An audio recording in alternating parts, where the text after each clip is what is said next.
Hello, it is your girl Timmesha Shockley here, and welcome back to my channel where I strive to teach, aspire, and shift. For today's video, we are going to be talking about how you can raise emotionally intelligent children. And we're going to be sharing, or I'm going to be sharing, some different ways that you can teach your kids how to not only recognize, but how you can teach them, or ways that you can teach them how to healthfully express the emotions that they may be feeling. So the first thing that you're going to want to do is you are going to want to help your child label their emotions, right? So some of those emotions may be angry, upset, shy, scared, and you not only want to help them label the negative emotions, the frustration, the anger they may be feeling, but you also want to help them acknowledge the positive emotions, such as the joy, the happiness, the silliness, that they may be feeling. So I think it's so important that you help your child label the emotion they're feeling,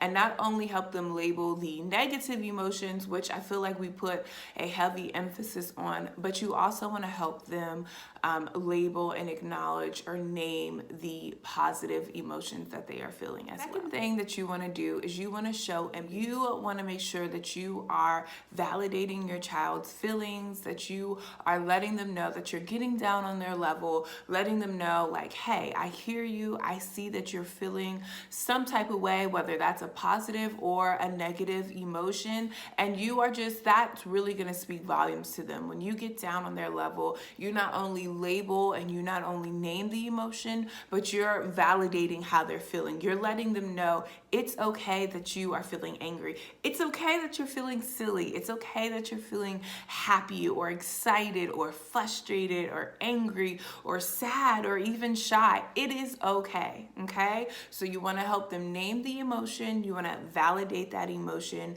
You want to show that empathy for them. So the third thing that you want to do is you want to model to your child how they can appropriately express that emotion that they are feeling. So if they're, if they're excited or happy or sad or about something, one thing that you could do is teach them or model for them how they can use their words, Susan, I see that you have a big smile on your face. You look like you're feeling happy about something. You look like you're feeling excited about something. Do you want to tell me more about that? Or you can even, say, I see that you have a frown on your face and that you do not look very happy. Are you feeling angry? And you can just list different emotions. And there are going to be times when your kid is like, no, that's not how I feel. No, or they're going to shake their head no. But when you hit the right one, they're going to be like, yeah, that's the one. I feel like that. And so through that, you're talking them through it. You're validating their emotions. You're labeling it. You're naming the emotion, and you're using your words to do that. So right there, you're modeling to your child how they can use their words to express how they're feeling. And another thing that you could do is you could have your child say, you know what, sometimes something that helps me is drawing how I feel. And so, you can bust out your crayons, your markers, your color pencils, your paint, whatever you have on deck, a pencil, a pen, whatever it is, bust it out, get your paper, and you could have your child, can you draw how you feel? And or you can even do it with them. But those are two very good and unique, not necessarily unique, but two very great ways that you can model for your children how they can express how they're feeling. So whether that's their words, whether that's drawing a picture, that is another great thing that you can do as you're helping your child express how they're feeling, as you're trying to grow their emotional intelligence. Help teach them healthy coping skills, healthy coping mechanisms when they are feeling, any type of way. Whether it's happy, whether it's sad, whether it's, upset, frustrated, angry, whatever the case is. And some of those techniques may be taking deep breaths, or sometimes they're called bubble breaths, and just helping them to acknowledge their breathing. So even if they're like really upset and they're crying, the first thing that I oftentimes do is just try to get them to calm down first, so that way they can verbalize how they're feeling. So take some some deep breaths with them, whether that's coloring with them. Coloring is also a great way, especially for kids, to kind of express how they're feeling. Playing soothing music.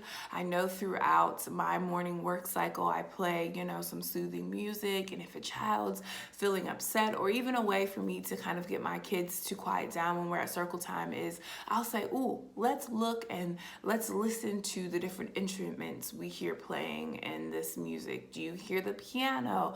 Let me know when you hear the guitar. Let me know when you hear the violin. So just the different ways that you can also use music to soothe and help your child calm. Another way, of course, is the countdown method. So if that's them counting down or counting up to 10, counting down or up to 5 or 3, whatever the case is, or even looking at books. I found that kids love books, and that is one great way that one great thing that I use in my classroom to kind of help my kids kind of mellow out if they're feeling frustrated or upset, or even if it's just they want a little extra cuddle or extra loving, is I'll say, hey, let's go sit in her reading area and read and look at a book. So that is all I have for today. I hope that you guys find these helpful and that you are able to implement them in your relationships with your kids, and just as you kind of help them, learn to recognize and name the emotions that they feel. Please feel free to share this video, because if you need it, I'm sure that a friend of a friend